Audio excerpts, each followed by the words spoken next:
这次回来胖了吗？胖了，胖了多少？胖了，先胖了8斤，8斤，现在胖4斤，又瘦回去了4斤。可以。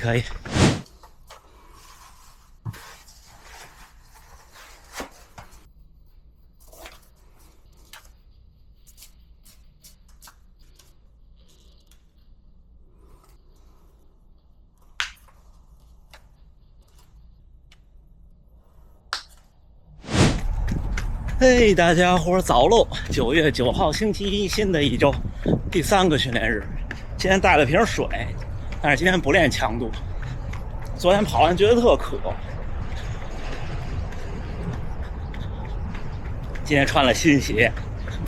今天标题我都想好了，叫“新鞋让你重新爱上跑步”。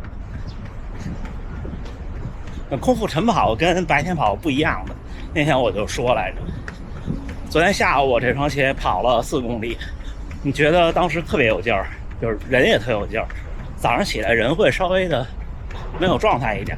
看这双鞋，还有亮点的地儿，看了吗？还行吧。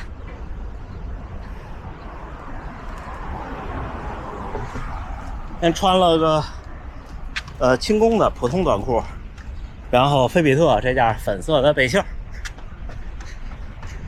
这双鞋还有一双白色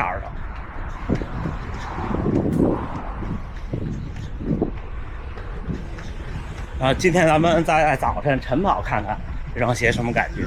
一会儿我跑一跑再跟大家聊啊！加油干，加油干！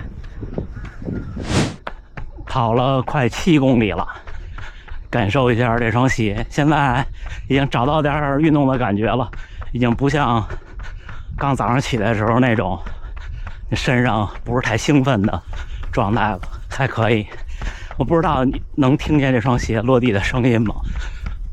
或者能听到多大？因为相机在我脑袋顶上。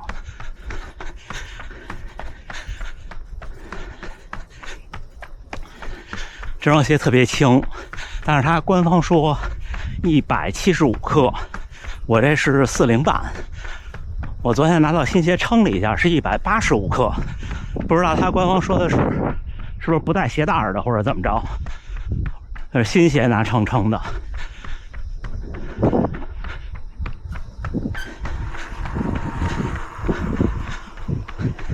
有好多小伙伴来大阪城偶遇了，带他们这么跑，这样拐过来，大阪马拉松就冲刺了。哎呀，看看明年的大阪马拉松怎么样吧。其实每年的大阪和东京这2场，时间就气温是特别合适冲成绩的，只要不像去年那样赶上下雨。然后我有个决定，就是10月份我有一场东京的半马，就是去年也跑了的那场，就穿现在脚上这双必卖的惊叹 3.0。 先说说昨天下午的感觉。下午跑步就是白天跑步，其实就是比赛状态，几乎人身体是充盈的，然后是清醒的。昨天最后跑到3分多4分，大概冲了冲试了试，因为在马路上人比较多，感觉就是这双鞋特别的干净利落。它跟惊叹 2.0 完全不一样了。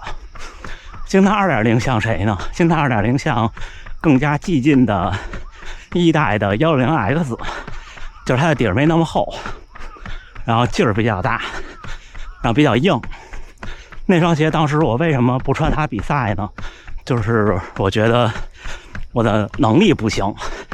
你们看那年就是取消了那年的北马之前，不是和2位朋友在奥森的外边做过一个21公里的训练吗？空大桑那天他们2位穿的都是惊叹 2.0， 就到至今我现在的水平，我觉得那双鞋对我来说还是挺激进的。然后现在这双 3.0 我觉得闭麦做的很不错。首先不管是175克还是185克都足够轻了，这是第一。第二呢，没有太多能吸水的地方，我也看了，这个雨天应该没问题。第三，比较关键的就是它又有劲儿，同时呢不是那么的硬。这双的脚感像谁呢？像好一些的10X 3.0 Pro， 3.0 Pro 有点沉，然后比这个呢稍微软了一些，然后5.0呢也比这沉，应该比这个硬一些，这在基于两个之间。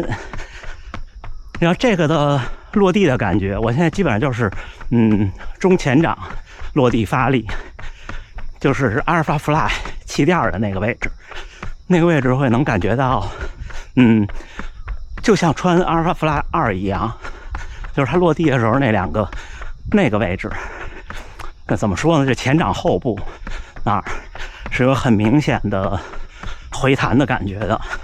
就我现在4分46，我们稍微加一点。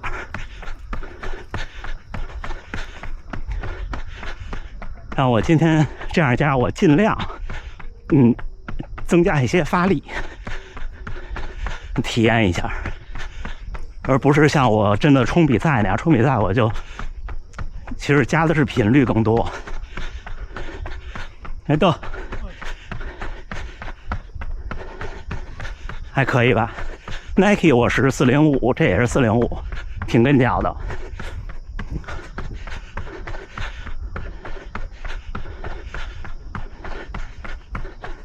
我们跑到现在4分10晨跑，这刚第7公里。然后刚才我起步的几公里5分以外的配速的时候，感觉到的，就如果你后脚跟儿落地就是滚动过来的话，要比我刚才这样跑感受到的回弹要少不少。那这基本上所有鞋应该都这样。哦，大河源先生，鞋是新的。哦，厉害厉害，我 B 麦。还有什么？好久不见的大河源先生啊！好久不见，哈哈。这次回来胖了吗？胖了多少？胖了，先胖了8斤，8斤，现在胖4斤，又瘦回去了4斤。可以。星期4去悉尼。星期4去悉尼，是出差还是比赛？有比赛，悉尼马拉松。悉尼马拉松哦，大河源先生要参加这周末的悉尼马拉松年龄组前9冠军赛。年龄组前9冠军赛马拉松哦。屏幕前有没有在悉尼的小伙伴？之前认识的 MRC 那个跑团，你去偶遇大河源先生啊，他肯定戴一个头巾，就不知道什么颜色的。你们再看这双鞋，然后咱们待会儿再聊。还行吧。这鞋多少钱？我没有太仔细问。现在我看淘宝上好像是到手700，它官方标价好像是900。在 BY 这品牌里不算便宜，但是它怎么说呢？这不是这品牌的旗舰款吗？有条件试试看。我这穿了，你看现在已经，我从穿上这双鞋到现在已经跑了12公里了。今天跑完应该就20多公里了。昨天下午拿到的，还行哈。刚和大家分开，都已经马上15公里了。刚才一直在5分50到6分半之间，一起聊聊天，跑步。所以今天这双鞋的体验很完整，有昨天下午的白天的短距离，有今天早上起来刚开始晨跑的时候比较慢的热身，然后呢，有一个相对匀速的前进，又有几公里的一起的慢跑，然后现在我又回到差不多速度的匀速前进。我从那儿回到我们集合的转盘，再回家，正好是一个半程马拉松。今天跑完这双鞋，在我脚上就已经25公里了。昨天下午2点多寄到的。这现在转运公司太厉害了，9月6号从上海寄出，昨天是9月8号。那比前半段的顺风体验可好多了。所以这事儿就是这样，你看那转运公司自己干活自己赚钱，他就怎么说呢，干的相对尽心一点。看太阳已经挺高了，这双鞋刚才慢跑的时候我也是正常的落地方式，到现在为止这双鞋的表现还非常非常不错。这双鞋我怎么说呢，就是我个人认为按它的原始标价，就官方标价是好像是909，相对贵，但是它现在长期必卖的鞋都是有优惠的，好像。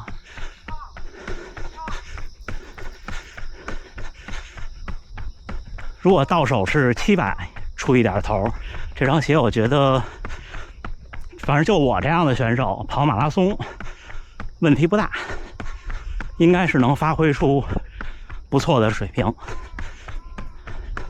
就像我昨天说鞋，还是前天说鞋，我忘了。我说的就是现在各个品牌的顶级竞速碳板鞋，就我们普通人，就我这水平穿上，成绩不会差太多。你看现在专业运动员把马拉松跑进了2小时02、2小时01，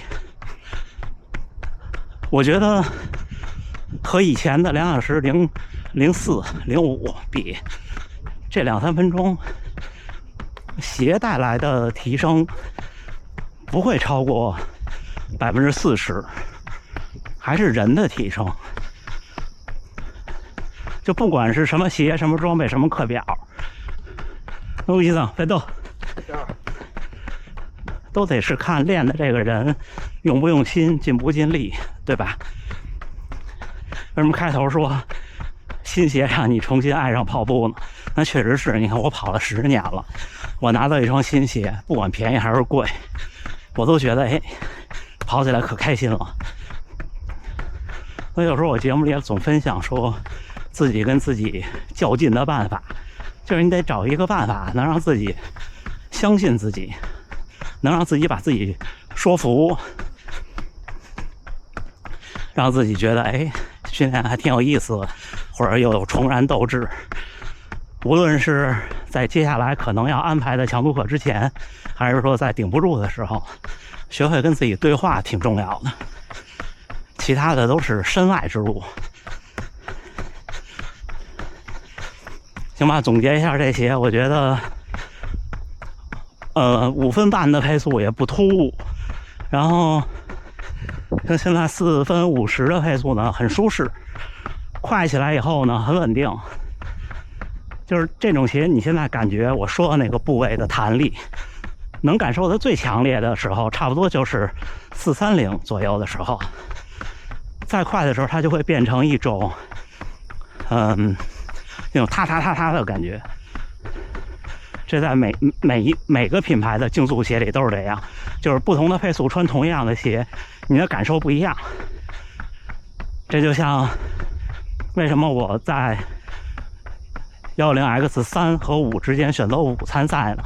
就是因为我的跑步特点，我不是那种大步幅的那种，所以在我加速以后，步频变高以后，3.0给我的感觉就不如5.0有劲儿。这双鞋我的感觉是介于3.0和5.0之间的那种设计，但是明显的优势是确实是特别的轻。我已经好久没穿这么轻的鞋了，就是上脚以后能明显感觉到重量带来的变化。上一次有这个感觉还是那段时间一直穿习惯2代的 Vaporfly 之后换上3代，还是那一次。特步的110X 6.0 Pro 也寄到了，我还没穿，就还没穿着跑，那跟这鞋应该是一边沉。现在的科技真的是挺厉害的，推荐。只要不出意外，鞋不坏，下个月的东京半马就是它了，就是必卖这双惊叹 3.0， 很推荐。过2天强度课，后天是我的第5个训练日，就是最没状态的一次强度课。到时候看看穿这双还是穿160X 6.0 Pro 还不知道，到时候再说，好吗？大家持续关注，我也特希望您能帮我转发一下我的频道，推广推广。我特别想拿到10万订阅的那个奖牌。哎，都洪大桑在这儿跑强度呢，已经好几趟了。我特别想拿到那10万订阅的奖牌，还差3万多，大家多多帮忙。